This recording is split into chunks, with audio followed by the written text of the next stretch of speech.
Signature Europe 1 du mercredi. Bonjour Jenny Bastier. Bonjour à tous. Vous nous parlez ce matin d'un livre signé d'une militante féministe de gauche qui raconte comment elle a été harcelée par son camp pour avoir osé défendre les femmes israéliennes après le 7 octobre. Oui, c'est un livre assez fort intitulé « Lutter sans se trahir ». Diane Richard, l'auteure, est de gauche, lesbienne et féministe.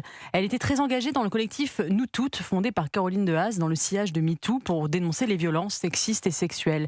Elle raconte comment elle a rompu avec ce milieu féministe devenu aveugle à l'antisémitisme et hiérarchisant les victimes et les coupables selon leur couleur de peau et leur statut de dominant ou de dominé.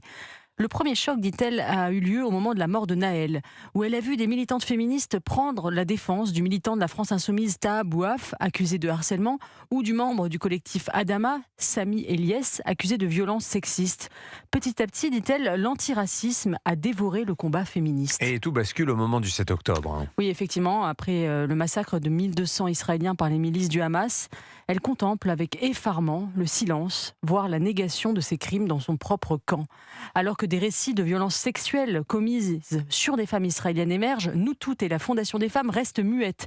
La grande gourou du féminisme woke, Mona Chollet, rebaptise la marche contre l'antisémitisme « Marche contre les Arabes ».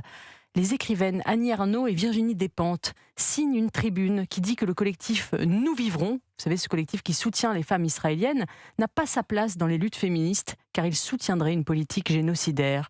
La papesse du genre, Judith Butler, demande elle à voir les preuves des viols des Israéliennes avant de condamner. Le femme, on vous croit, le credo du féminisme s'effondre totalement.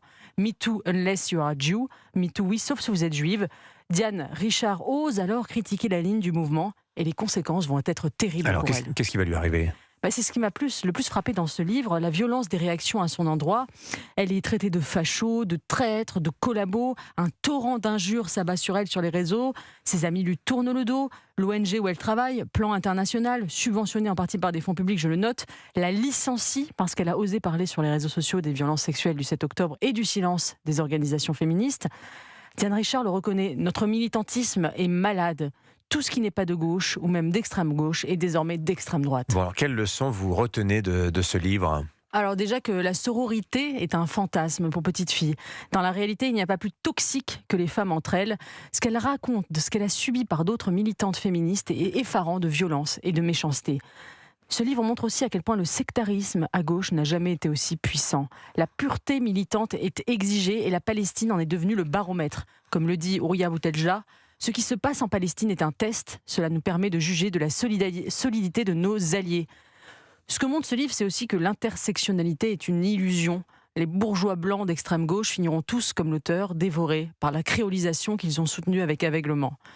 Je pourrais d'ailleurs être un peu ironique et souligner la naïveté de Diane Richard, qui ignorait que le principe même de la gauche est que la révolution dévore ses propres enfants et qui prône une tolérance pour elle-même qu'elle refuse à ce qu'elle appelle extrême droite. Mais notons tout de même qu'elle est courageuse. Elle s'érige contre la maladie de notre temps, le campisme, c'est-à-dire l'idée de ne jamais critiquer son propre camp idéologique pour ne pas faire le jeu de l'adversaire. Et rien que pour cela, ce livre est précieux. On en rappelle le titre, Lutter sans se trahir. La couverture est violette, vous ne pouvez pas la louper. Diane Richard, elle a intérêt à faire, elle a intérêt à faire attention sur les présentoirs des librairies parce que la couverture va être retournée. Ça se fait beaucoup. C'est probable. Merci beaucoup Jenny Bastier, signature Europe 1.